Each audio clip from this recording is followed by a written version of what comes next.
Well, I want to ask you, I have a couple of questions I want to ask you about that. What was something that surprised you in doing that?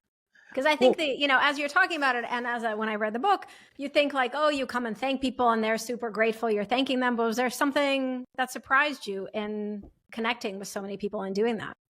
well, many things. I mean, one was just how it drove home just how many people are involved in any small thing in our lives. It could be socks, it could be pens, it could be coffee, and how there are thousands of people. The people who design the logo for my coffee shop, the people who build the ladder that my barista uses to get down the coffee.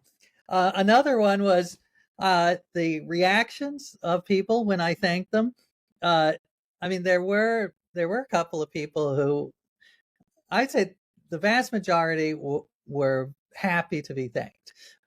Maybe you had a couple of cranky people who weren't, but I would say 98%. Hmm. And I would say what was lovely was uh, it began sometimes as an awkward interaction, but by the end, it almost always ended up as a meaningful interaction. So, for instance, I called the woman who did the pest control for the warehouse where the coffee beans are stored, this huge warehouse with millions, literally millions of coffee beans, floor to ceiling.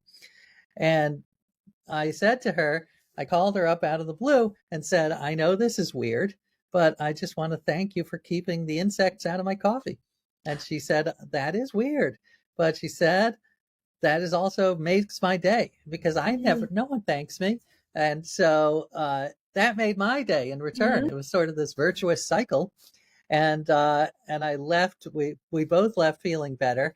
It was sort of like an anti crank phone call, like the opposite of a crank phone I call. love that.